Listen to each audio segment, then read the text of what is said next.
Good evening. Permilla here.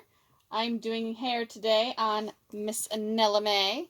We are doing another everyday hairstyle. You remember this child has a lot of hair, as you can see. Alright, so last time we took this section, braided it into a bun, right?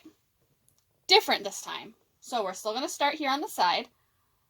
We're going to take this section here, kind of like you're starting a French braid, but you're not. See this little section right here in the front? We're going to split it in two pieces, about in half. We're going to rotate this way so that you're going up.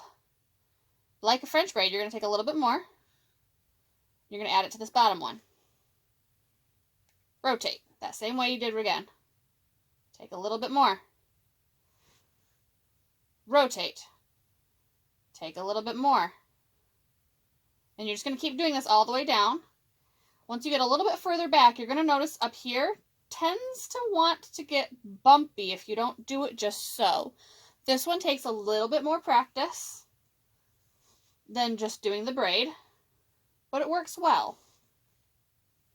Just going to keep twisting and adding and twisting and adding.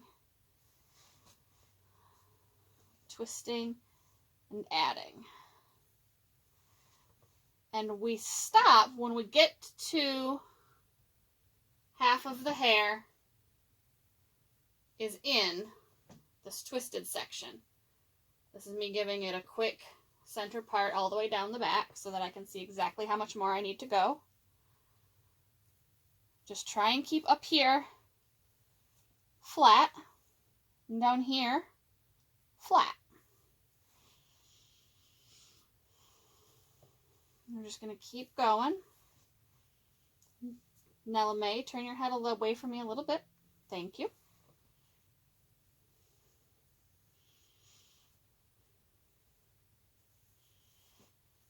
Okay, I'm down here. This section that I have left is about the same as these two sections that I've been using. So I'm going to take this now and braid these three sections that I have. And you'll notice I'm pretty close to the back of the head here, to the nape. Not quite centered, but close. I'm going to take my hairbrush, and I'm just going to brush the ends here. It helps with this kid to not get so many snarls. Now at the base of this braid, we can either put in those little tiny little hair ties. You know, the ones you can get at the dollar store or wherever, those little itty bitty clear ones or colored ones. You can use a big hair tie, like I'm using here, because that's what I have sitting here with me. You can use a ribbon. You can use nothing at the bottom. Whatever is your preference. Something to hold your braid. That's what you're going for. So, you're going to end up with a twist. Goes all the way down the head. See? Alright, let's put that back over here. Now I'm going to do that exact same thing to the kid's other side.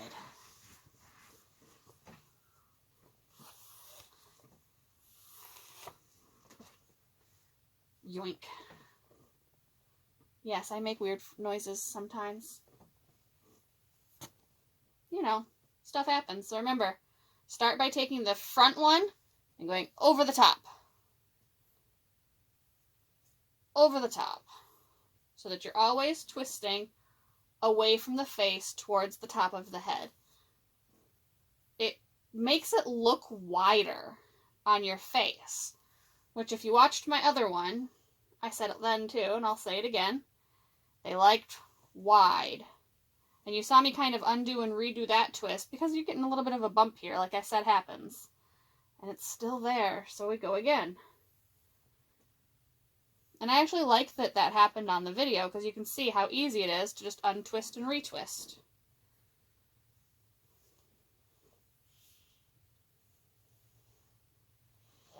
And just keep taking some, adding it in the bottom one, and twisting it in.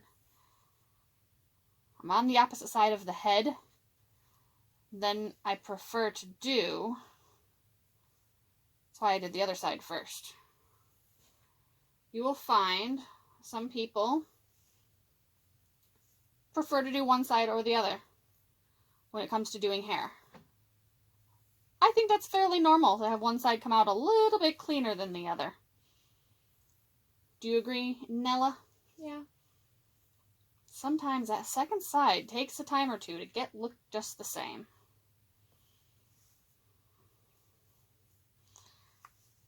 I still got a little bit more because that's not quite the same size.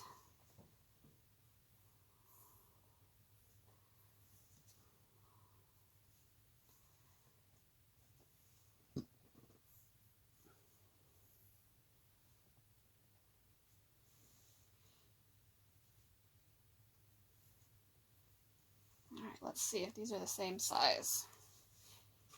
Pretty darn close. So, I'm going to try, there you go.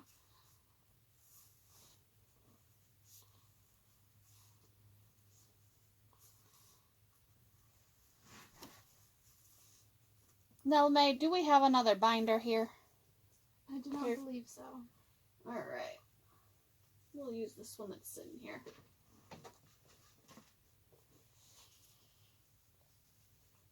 Which is not ideal, because it's going to show, but that's okay. So you saw me braid all the way down there. So if you're at an event, try and make your part nice and clean and pretty and straight. It'll look better if you do. So you see I used a totally different style hair tie here. This is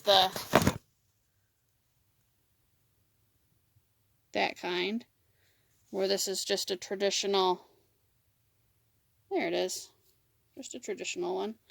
Alright, the next thing we're going to do, there are lots of different ways you can go next. You can leave them looser, kind of have them hang down like that. You can put them all the way tight and have it up like that next to it. If you use a small hair tie, you can tuck it right inside the twist here and completely hide that tie. And tuck the end down inside as well. So you won't even see it if you use a small one. This particular kid has a lot of hair, so using a standard size hair tie, I can still hide it. Not everyone has that luxury. Just use a smaller hair tie. So even with just one pin, you can't see anything there. Turn head. And we're going to do the same here. We're going to take this. We're going to cross it so that it kind of comes up. So that that bump is at the base of the neck there. And then we're going to do the same. It's not going to look exactly the same on this side because I used a different hair tie. So I may not be able to hide it as well. Pick up the twist. Tuck it in underneath. And this tucking is actually going to help it to look wide as well. I use U-pins, as always, because that's what works for this child. Tuck those ends. Tuck those ends. Get them up inside there. Twist it in. Take the pin. Go up. Make it so that's going on top of all that hair that you're trying to hide. Sometimes it feels a little bit scratchy. It's sticking out. That's okay. I'll fix it in a minute. Tuck it in. Up. Tuck it in. Down. Because we're not going to an event, I'm not looking for absolute perfection here. This one takes practice. So, back of the head, that is how it looks. So, everyday hair style, take 2. Say bye, Nella May. Bye.